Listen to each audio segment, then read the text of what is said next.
Andrés, no sé si lo hemos hablado ahora o no, porque estoy ando un poco despistada con lo de, El cambio, bueno, con esto, sí, con el sí. cambio. Entonces, cuando hablamos de que el cuerpo puede sentir dolor y si siente dolor, o sea, o placer, siente a la misma vez dolor, o sea, que van de la mano, quiere decir que cuando yo proyecto mi culpa para sentirme mejor y la veo en el que está enfrente, y le culpabilizo, ese momento de echarle la culpa a él, yo siento ese placer y esa satisfacción de que ya no está en mí, lo veo en el de enfrente. Pero ¿cómo relacionas eso con el placer o el dolor físico? Pues el sentirme bien, ¿no? Cuando El curso yo, aquí se está refiriendo más bien a intentar utilizar el cuerpo como fuente del placer. Por ejemplo, la comida o el sexo o la droga o de cualquier otra forma, vale, en un intento por obtener placer a través de tu identidad creyendo ser un cuerpo.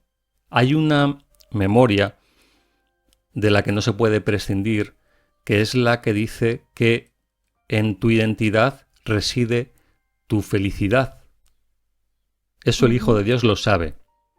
¿Por qué? Porque ha sido creado feliz, completamente feliz. Es una identidad feliz. Y en esa felicidad se extiende a sí mismo.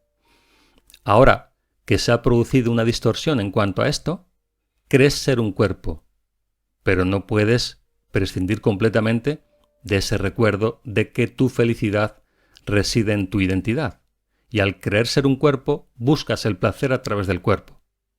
vale, Lo que está diciendo el curso es que el Espíritu Santo no se molesta en pedirte que prescindas de eso, porque sabe perfectamente que el cuerpo no te puede brindar placer. Fijémonos bien, porque puede ser que algunos digan, ¿y cómo concilio yo mi experiencia de tener placer a través del cuerpo con lo que el curso dice? Porque el hecho es que yo tengo la experiencia de haber tenido placer a través del cuerpo. Entendamos algo.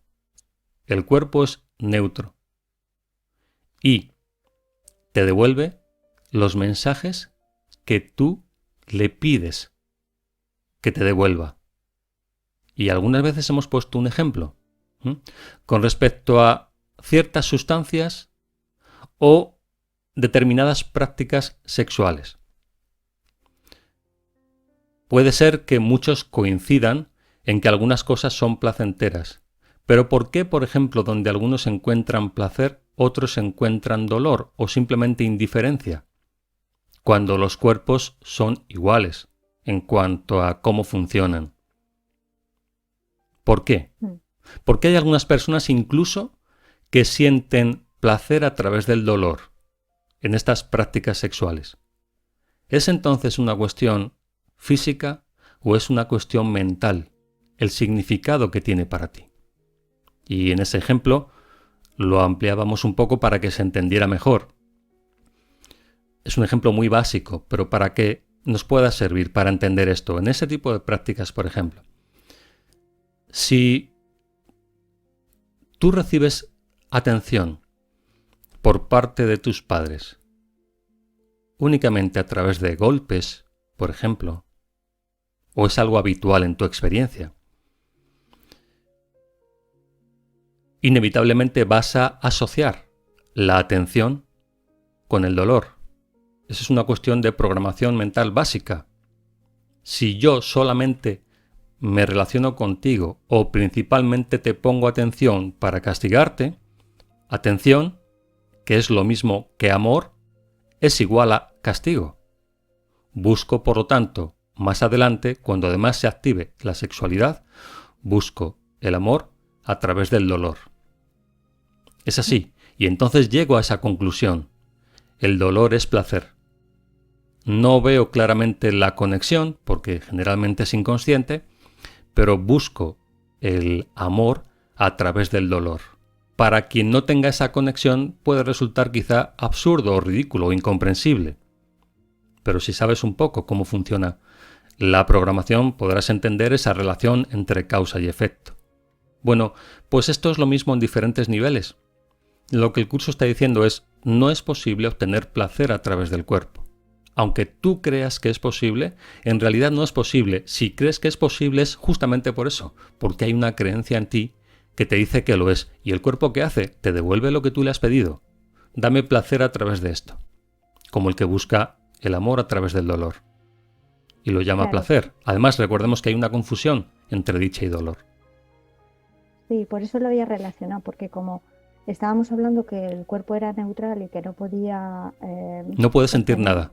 sentir nada, Ujú. entonces yo, claro, lo había relacionado con el pensamiento, con lo que tú pensabas o proyectabas Sí. ante el que está enfrente, ¿no? Ujú. Entonces, en ese momento de que yo proyectaba algo que yo no podía soportar en mí por el pecado, por el error, por el miedo, pues esa especie de mantenerlo en el otro para no verlo en mí, ese momento de poder decirle al otro, la culpa la tienes tú eres el malo y yo merezco más amor que tú, por ejemplo, Ujú. pues en ese momento para mí suponía como que era un pequeño placer de quitarme de encima algo que no, Sí, efectivamente sería un placer, pero a otro nivel, eso, a un a eso nivel me emocional, refería. sí.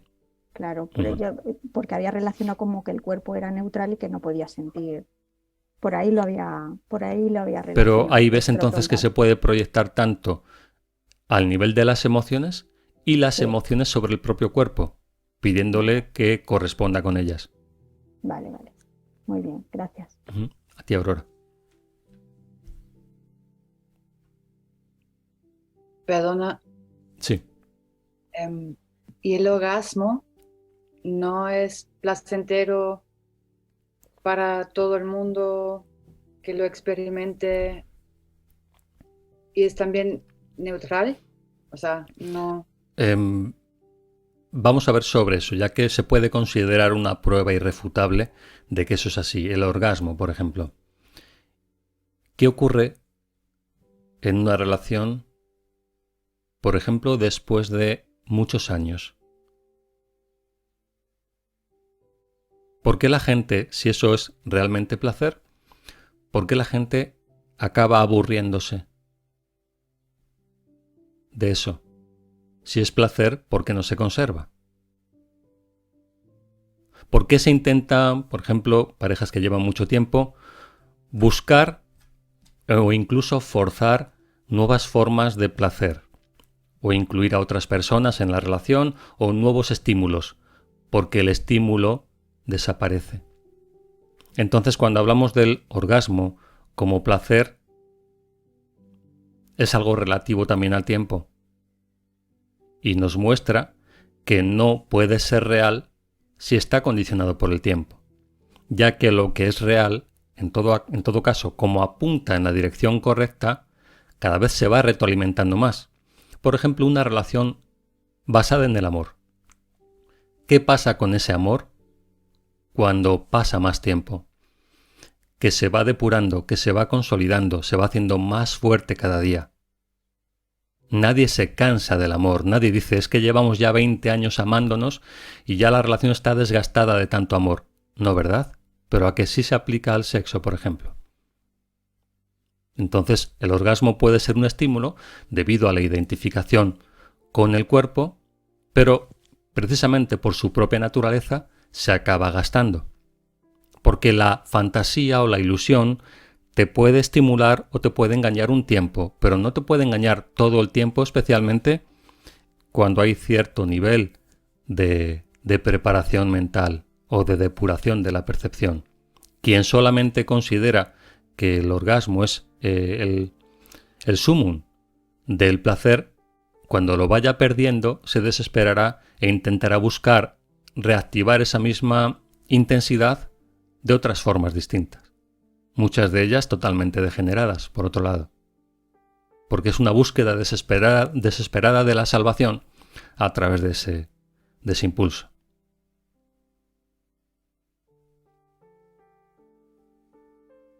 El cuerpo no puede proporcionarte ni paz ni desasosiego, ni alegría ni dolor.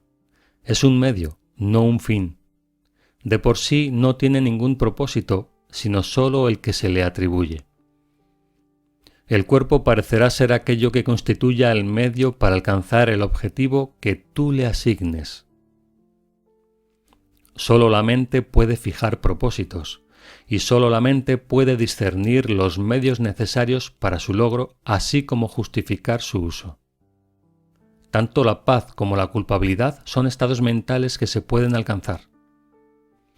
Y esos estados son el hogar de la emoción que los suscita, que, por consiguiente, es compatible con ellos. Hemos dicho antes que tanto lo que proviene del ego como del espíritu es igualmente creíble para ti, porque para las leyes de la mente no hay diferencia en cuanto a los pensamientos. Funcionan igual, invariablemente. Examina entonces qué es lo que es compatible contigo.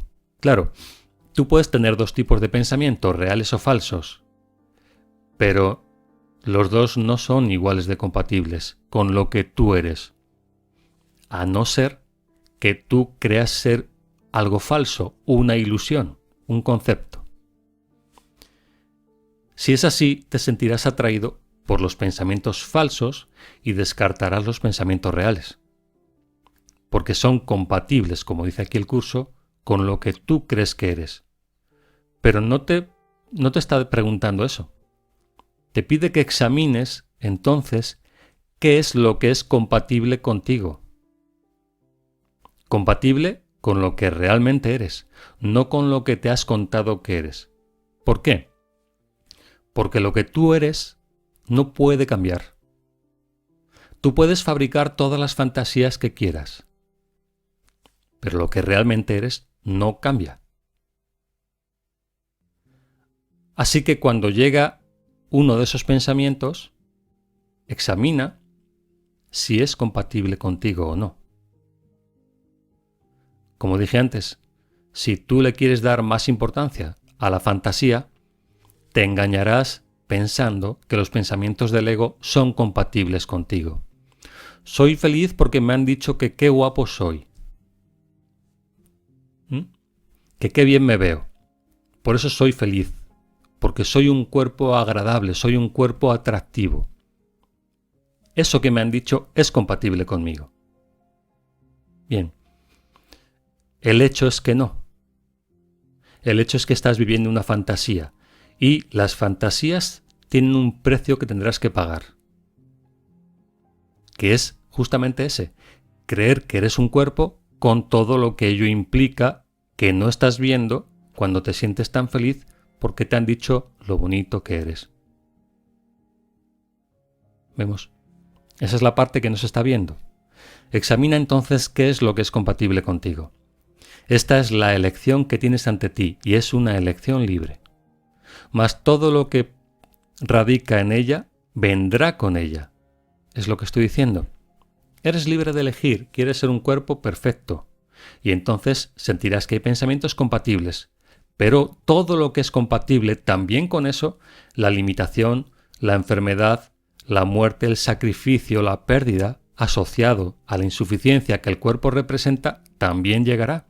Esa es la parte que el ego no te enseña como tan atractiva, porque el ego es un gran comercial de su negocio.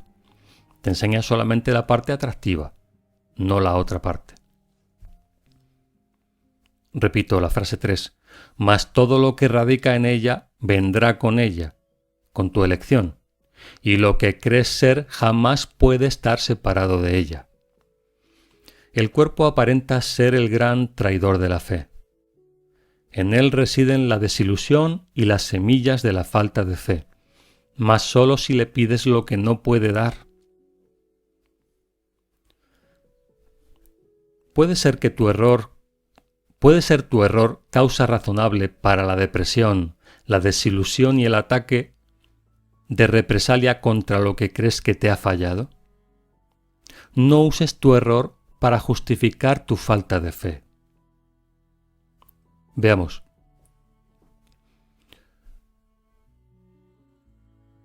Lo que he comentado hace un momento. Elijo el cuerpo. Yo soy un cuerpo. Y entonces siento que todo lo relacionado con el cuerpo que a mí me interesa, que yo considero que es mi salvación, es compatible conmigo. Y todo lo que está asociado a mi decisión viene acoplado con ella, que es esa parte que no vemos. Dice el curso que una de las formas de identificar lo que proviene del ego es que al final siempre te deja insatisfecho, que es justamente a lo que se refiere aquí en la frase 4. El cuerpo aparenta ser el gran traidor de la fe, y yo que tenía tanta fe, no me lo cuento así evidentemente, pero así es, yo que tenía tanta fe en que tener un cuerpo atractivo me hacía feliz y me hacía ser querido y amado por todos, esto me ha traicionado. No puedo confiar en ello. En él residen la desilusión y las semillas de la falta de fe, mas solo si le pides lo que no puede dar. Es que yo quiero que el cuerpo me dé el amor que necesito. Necesito atraer a personas para que me amen, y el cuerpo lo puede lograr. No le pidas al cuerpo lo que no te puede ofrecer. Puede ser tu error causa razonable para la depresión, la desilusión y el ataque de represalia contra lo que crees que te ha fallado, el cuerpo en este caso. No uses tu error para justificar tu falta de fe. ¿Ves cómo no puedo creer en la gente? ¿Ves cómo al final todo el mundo se aprovecha? ¿Ves cómo al final todo el mundo me engaña? No justifiques tu error, tu decisión equivocada para justificar tu falta de fe, está diciendo. No has pecado, pero te has equivocado con respecto a lo que significa tener fe. Claro, puedes depositar tu fe en lo que no es real. Este es el resultado.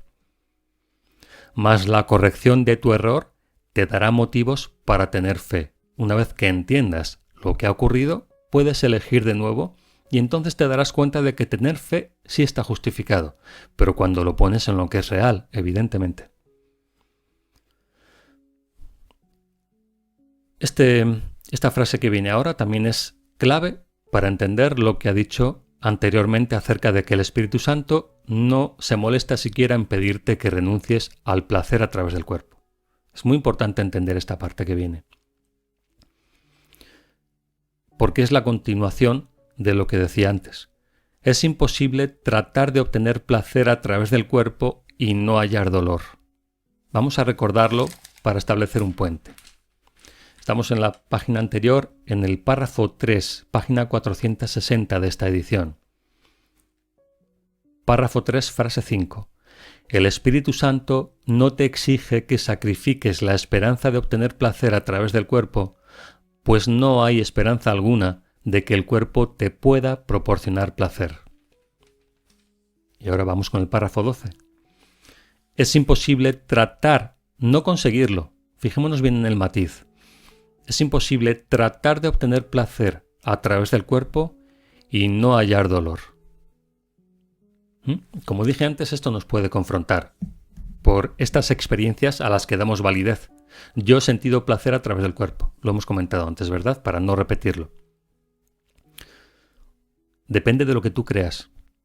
Recordemos, puede parecer muy burdo este ejemplo que pongo, pero no lo olvidemos, sobre todo aquellos que hayáis tenido experiencias de pareja largas y hayáis observado, sobre todo relaciones que han terminado.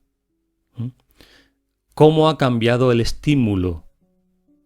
¿Cómo se produce toda una serie de reacciones químicas asociadas al placer al principio de la relación? ¿Y en qué se convierte generalmente? Estoy generalizando de nuevo. ¿En qué se suele convertir normalmente ese tipo de estímulo? En desgana, aburrimiento, rechazo, resentimiento. ¿Dónde quedó la química? Cuando estabas con toda la activación química, afirmabas que podías obtener placer a través del cuerpo. ¿Dónde quedó el placer con el paso de los años? Desidia.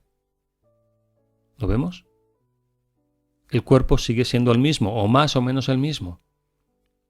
¿Dónde estaba el placer entonces? ¿En el cuerpo o en tu expectativa? Es imposible tratar de obtener placer a través del cuerpo y no hallar dolor. es esencial que esta relación se entienda de intento de obtener placer y el dolor, ya que el ego la considera la prueba del pecado. En realidad, no es punitiva en absoluto. ¿Qué significa que es la prueba del pecado? Dice que es la consecuencia de intentar obtener placer a través del cuerpo. ¿Por qué es la prueba del pecado? Porque es la prueba, según te cuenta el ego, como he dicho antes, de que efectivamente puedes obtener placer a través de aquello que eres. Recordáis que he dicho que hay una memoria ancestral que te dice que tu única fuente de placer es lo que tú eres. Tú eres la voluntad de Dios. Dice el curso que el único placer real que existe es hacer la voluntad de Dios. Si tú eres la voluntad de Dios, el único placer que puedes obtener es de ser simplemente lo que eres. La idea de pecado te ha enseñado que tú eres un cuerpo, que te has convertido en un cuerpo y que por lo tanto el placer lo vas a seguir obteniendo de lo que eres, del cuerpo. Esta relación de cuerpo y placer es la prueba para el ego, la prueba del pecado. No entendamos el pecado aquí religiosamente, la prueba de que tú eres un cuerpo y de que por eso puedes obtener placer a través del cuerpo. A eso se refiere con la prueba del pecado. La frase 3 dice, en realidad no es punitiva en absoluto. O sea, no se te va a castigar. ¿Quién te iría a castigar por esto? No se te va a castigar por esto. Pero sí, o sea, el dolor no es el resultado de ser castigado, pero sí es el resultado inevitable de equipararte con el cuerpo, lo cual es la invitación al dolor. Por eso dice que es esencial que esta relación se entienda. Cuando busco placer a través del cuerpo, obtengo dolor al final. Obtengo dolor, como dice el dicho aquí. Todo lo que me gusta o engorda o es pecado, ¿no? Es una buena descripción de lo que se cree en realidad. Porque al final, cuando hago todo lo que me gusta, o me siento culpable o engordo. ¿Por qué? ¿Por qué no se puede disfrutar completamente de algo físico sin ningún efecto secundario? Por esto, no es ningún castigo divino. Pero sí es el resultado inevitable de equipararte con el cuerpo.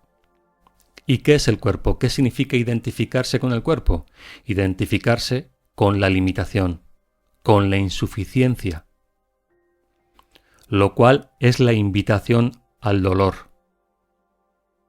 No nos quedemos en la situación específica de alguien comiendo o de alguien teniendo sexo, no. Vayamos a un marco más amplio.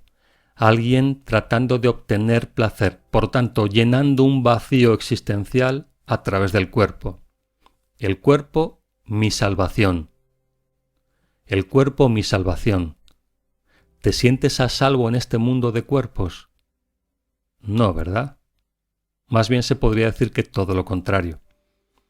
Ese es el resultado de identificarte con el cuerpo. Dicho de otra forma, ¿quieres ser un cuerpo? Vas a prisión. Como decíamos en aquella clase, ya estás en la prisión. ¿Te sientes a salvo ahora? No, ¿verdad? Pues ello le abre las puertas al miedo, haciendo que se convierta en tu propósito.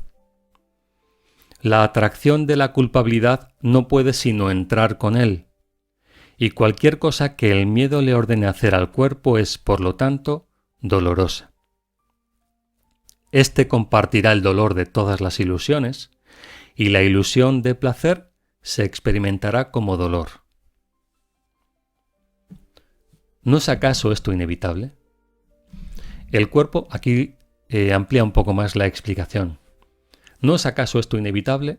El cuerpo, a las órdenes del miedo, irá en busca de culpabilidad y servirá a su amo, cuya atracción por la culpabilidad mantiene intacta toda la ilusión de su existencia. En esto consiste, pues, la atracción del dolor. Fijémonos bien y recordemos el ejemplo ese que puse de los dos modelos, con esa actitud despectiva. Desde la frase 2, el cuerpo, a las órdenes del miedo, irá en busca de culpabilidad. El cuerpo evidentemente no puede ir en busca de nada, es una representación lo que está haciendo aquí. Tú le pides al cuerpo que busque aquello que la mente ha considerado valioso. ¿Hay una sensación de vacío? Sí. Cuerpo, ve a buscar algo con lo que llenarme yo, pero a través de ti. ¿Por qué la sensación de vacío? Por la negación de la realidad. ¿Qué es negar la realidad? Atacarla. ¿Cuál es la consecuencia del ataque? La culpa. ¿Qué es lo que está dirigiendo toda la operación? La culpa. Y la culpa produce miedo, miedo al castigo. El cuerpo, a las órdenes del miedo, irá en busca de culpabilidad y servirá a su amo, cuya atracción por la culpabilidad mantiene intacta toda la ilusión de su existencia. Ahí se cierra el bucle del sistema de creencias del ego. En esto consiste, pues, la atracción del dolor. Regido por esta percepción, el cuerpo se convierte en el siervo del dolor, lo persigue con un gran sentido del deber y acata la idea de que el dolor es placer. Esta es la idea que subyace a la excesiva importancia que el ego le atribuye al cuerpo, y mantiene oculta esta relación de mente, si bien se nutre de ella, la mantiene inconsciente, no te dice realmente lo que está pasando. A ti te enseña que el placer corporal es felicidad, mas a sí mismo se susurra, es la muerte. ¿Por qué razón es el cuerpo tan importante para ti? Aquello de lo que se compone ciertamente no es valioso. Si observamos objetivamente un cuerpo, no es más que un montón de vísceras recubiertos por piel. ¿De acuerdo? Básicamente, objetivamente, eso es lo que el cuerpo es. ¿Por qué es tan importante para ti? Aquello de lo que se compone ciertamente no es valioso. Y es igualmente cierto que no puede sentir nada, salvo lo que tú le ordenes. Te transmite las sensaciones que tú deseas, pues el cuerpo, al igual que cualquier otro medio de comunicación, recibe y transmite los mensajes que se le dan, pero estos le son completamente indiferentes. Todos los sentimientos con los que se revisten dichos mensajes los proporcionan el emisor y el receptor. Es decir, son la consecuencia, los sentimientos son la consecuencia de la interpretación. Sentimientos, recordemos, interpretación. Estoy en el metro y alguien me acaricia el brazo. Ese es el hecho objetivo. Estoy en el metro y la persona que va a mi lado me acaricia el brazo o me toma de la mano. Yo no estoy viendo a la persona. Estoy sintiendo el tacto de su mano sobre la mía. ¿Qué sentimiento me produce eso? Alguien podría decir, dame más información. Bien, es un extraño. Ahí surge un sentimiento, ¿verdad? Pero si la persona que va a mi lado es mi pareja y me toma de la mano, ahí surge otro sentimiento. El hecho es exactamente el mismo. Alguien tomando mi mano. Incluso a nivel del tacto puede ser que no haya la más mínima diferencia. Pero ¿por qué dos cosas iguales producen sentimientos tan distintos? Por la interpretación que la mente le da.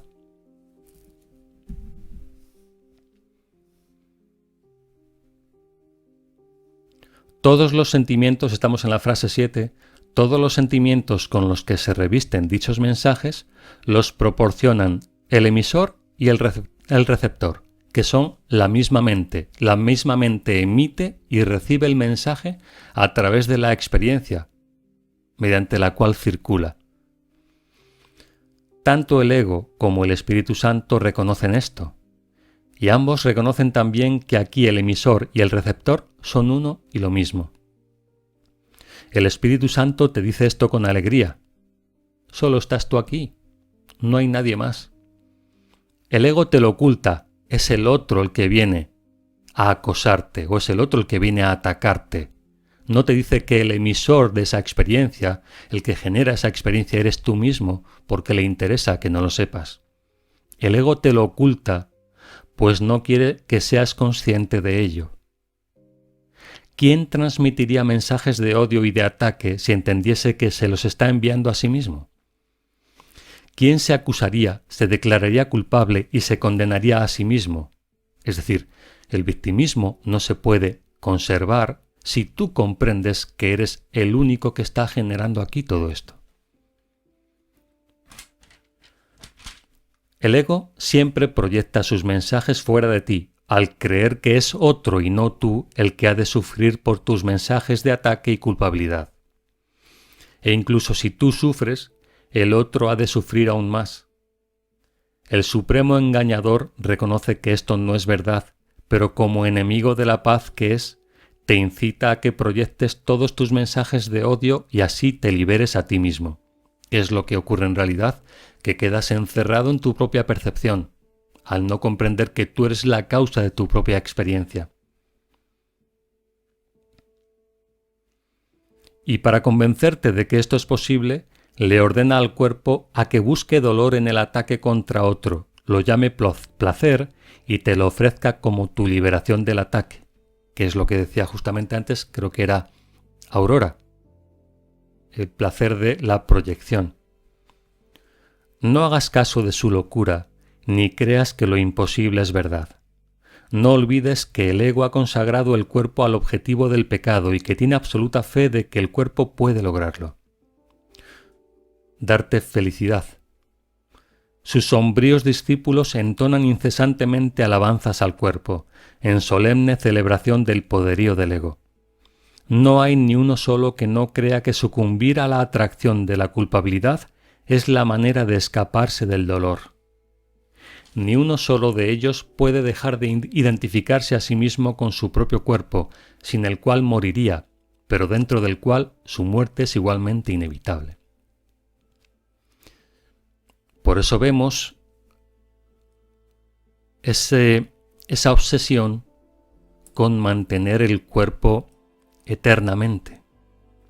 Si te identificas con el cuerpo, si el cuerpo es tu fuente de placer, ¿no habría que mantener el cuerpo eternamente vivo? Aunque fuera a través de la tecnología. Los discípulos del ego no se dan cuenta de que se han consagrado a sí mismos a la muerte. Se les ha ofrecido la libertad, pero no la han aceptado, y lo que se ofrece se tiene también que aceptar para que sea verdaderamente dado. Pues el Espíritu Santo es también un medio de comunicación, que recibe los mensajes del Padre y se los ofrece al Hijo. Al igual que el ego, el Espíritu Santo es a la vez emisor y receptor. Pues lo que se envía a través de él retorna a él, buscándose a sí mismo en el trayecto y encontrando lo que busca. De igual manera, el ego encuentra la muerte que busca y te la devuelve a ti.